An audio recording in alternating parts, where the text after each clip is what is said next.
Ken, you've got some All-Star predictions for us. Did you start slicing through the rosters and then let the comments begin? I did, and I did my best. I always do my best, but I always seem to have one miss. And the one miss this year was Andrew Abbott. And I'll tell you why I missed it. So, for everyone out there, here is my process so you can see where I screwed up.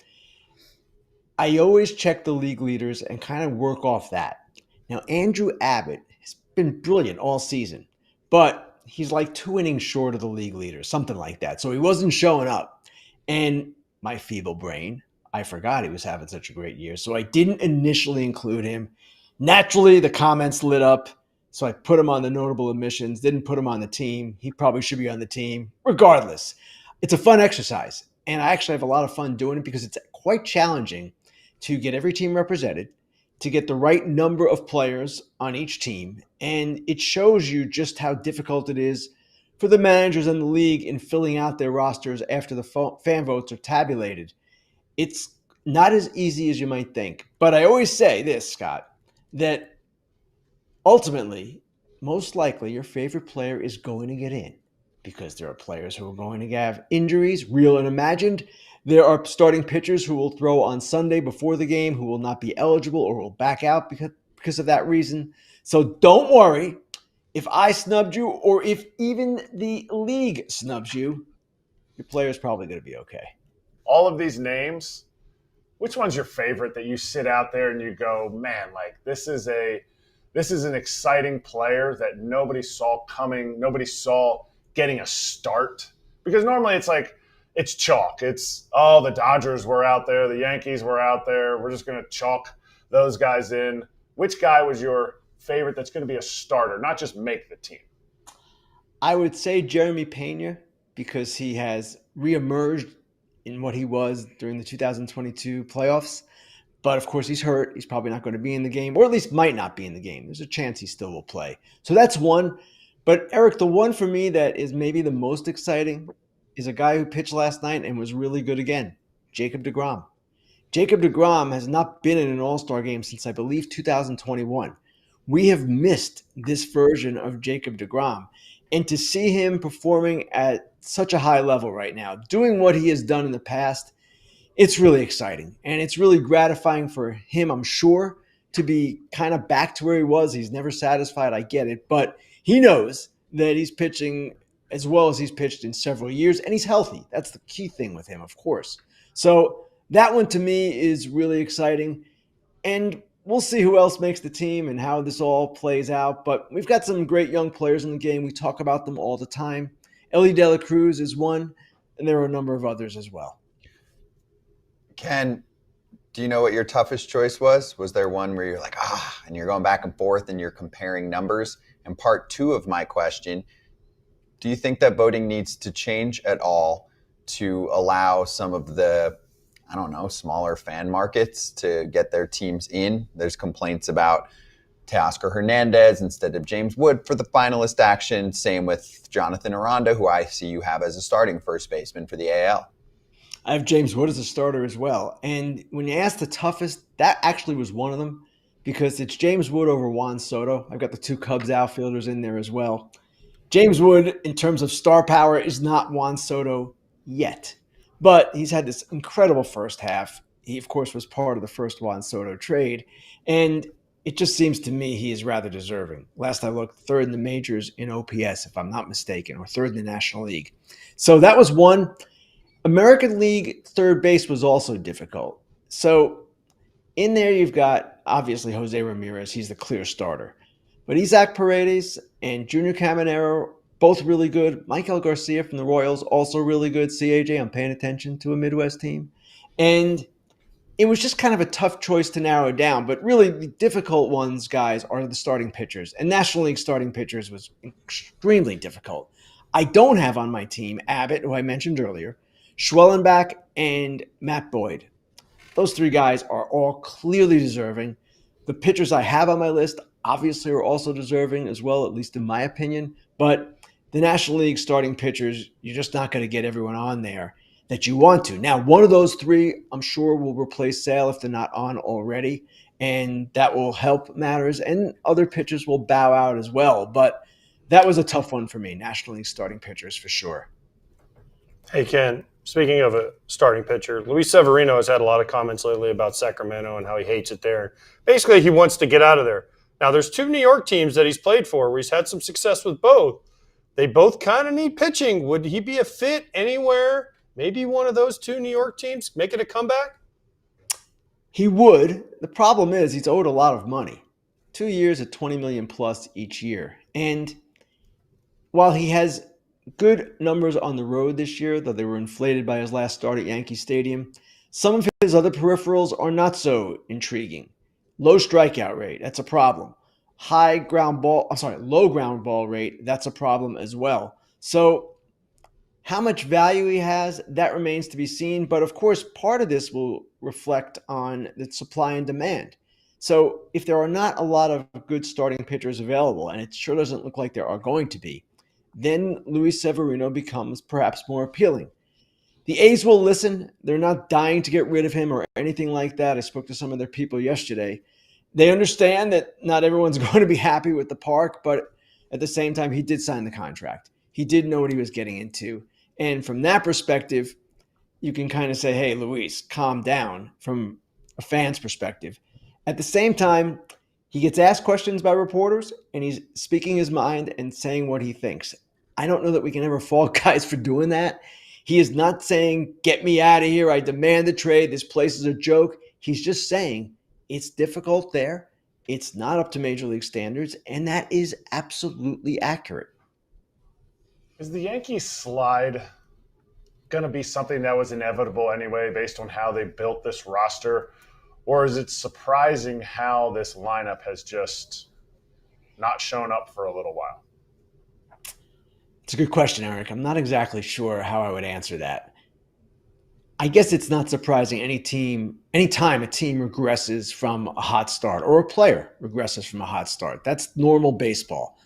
Some of the things that are happening, though, are concerning, and it's not just offensive regression. It's not just the questions that you might have in the bullpen, but there have been some plays over the last couple of weeks that look like kind of Game 5 of the World Series. Maybe not that bad, but that kind of thing, where they weren't doing things fundamentally sound or making poor decisions. That is a concern to some degree. Do I expect that they're going to get back to where they were earlier or somewhere close? Yes, I do. But will they be this clean team that you want to see out there, a crisp team playing fundamentally sound baseball? They've got some players perhaps out of position right now. Jazz Chisholm maybe should be at second instead of third. So I expect that after the deadline, we're going to see a different roster, for that matter, for starters. And then beyond that, we'll see how they all adjust. Let's say they get a third baseman. Jazz goes back to second. That probably improves their defense some. So these kinds of things are all in play for them and all things that I'm sure they're looking at. But will be in better position to judge exactly where they are after the deadline, because they're going to need to address their bullpen, maybe address their rotation, and certainly an infielder would be helpful as well.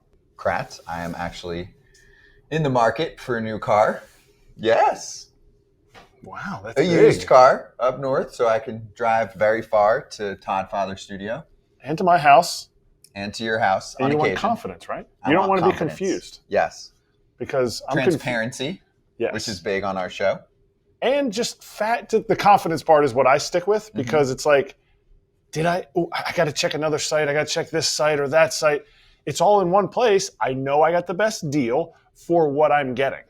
Take the guesswork out. It's called Car Gurus, cargurus.com to be exact. You can buy or sell your next car today at cargurus.com. Make sure that your big deal is the best deal, and also they'll connect you with trusted dealerships when you're ready to go, ensuring a keyword here, transparent and hassle-free buying process. They are super popular. Go give them a look. cargurus.com, cargurus.com. The Tigers.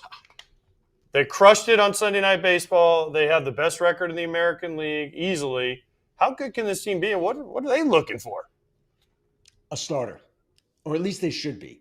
And yes, Flaherty is there, and along with Skubal and Reese Olson and the others, but it just seems to me to be the postseason team they want to be, they need one more. Now, of course, everyone needs a starter. It seems like there are very few quality starters available, but that is what I would like to see them do.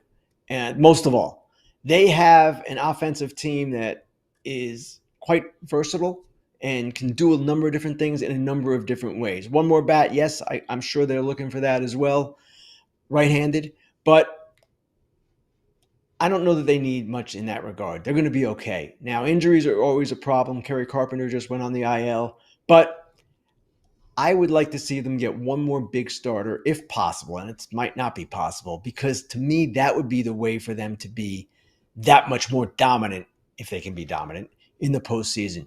Skubal, ex-starter, Flaherty, whoever else, you're in pretty good shape. How about those paper tigers up above the border? Are they the team that we've expected them to be the last 2.5 seasons, and this offense is now starting to turn around? They had a blip on the radar yesterday with defense, unusual couple errors, but they've been killing it on defense, and they're actually above AJ's Rays right now. Yes, and I've called them the Paper Tigers in recent years because they were better on paper than they were in reality. This is a much better version of the Jays, and I was skeptical at first. In spring training, they were talking about how they're much more together. The clubhouse is great. You hear this in every clubhouse in spring training. But evidently, there's something to it with Toronto, because if you look back at their offseason, it's not working out so great. Santander, still hurt. Hoffman, up and down. But they're getting contributions from guys like Barger and Lucas and Clement. And yesterday, what struck me, and which really should be striking everyone, this is, again, AJ, I'm paying attention here to what's going on. George Springer grand slam yesterday was merely the highlight of a resurgent season for him, and it's made a huge difference in who they are. Springer, when he is like this, is a game changer. So I kind of like where they are. They, too, are a team that, as long as Scherzer is healthy, then their rotation's okay, but otherwise they might have some issues there. The bullpen always can use a reliever. But they're competitive, and they seem like this year, finally, they're playing to their capabilities, and that's been my complaint with them. Actually, my biggest complaints have been with their front office and kind of the way they've run things. But even though, as I said, Santander, Hoffman, and I'll throw Andres Jimenez in there, are all struggling or hurt, this team has come together really nicely, and it's kind of cool to see. That was a great Canada Day crowd yesterday. It was a great win over the Yankees, and really one of the highlights of the season from Toronto's perspective. The Braves, they DFA'd Verdugo for Profar. Now, fine, I get it why they're doing that. Verdugo will end up somewhere else, more than likely. My question is not on the Verdugo side of it. I guess you can answer that too. But to me, as a former player and an anti-steroid guy, why can guys rehab before their 80 games is up and then they come back on the 80th game? I know it's collectively bargained, but to me, it kind of bothers me because they should have to sit out 80 games. Oh, then I got to rehab, and then I get to come back, because they're actually playing games while they're technically on suspension. They're not playing major league games, and that's what the suspension is for, major league games. But AJ, you're not the only one who feels that way. And in fact, I was in Atlanta over the weekend and heard some sentiment along those lines. So I can see where you're going with that, and I can see what your point is.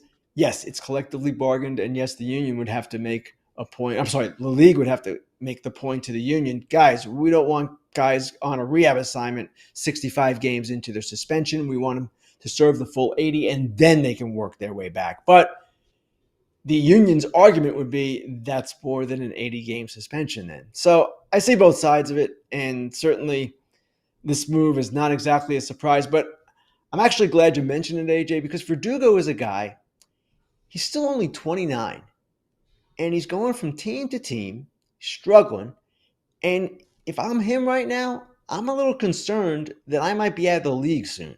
Because yes, you're right, someone's going to pick him up, someone will give him a shot, but this keeps happening, and he's too talented for this to keep happening. So something's got to change, and there are people, fans, who really like Alex Verdugo and want to see him succeed, and yet it's just been a tough go for him in the last couple of years. Hey, everybody. Be sure to like and subscribe for more content. We're back here every weekday, all year long, so do not miss an episode. The videos are coming in all day. Here's another video you might enjoy. Baseball the way it should be covered.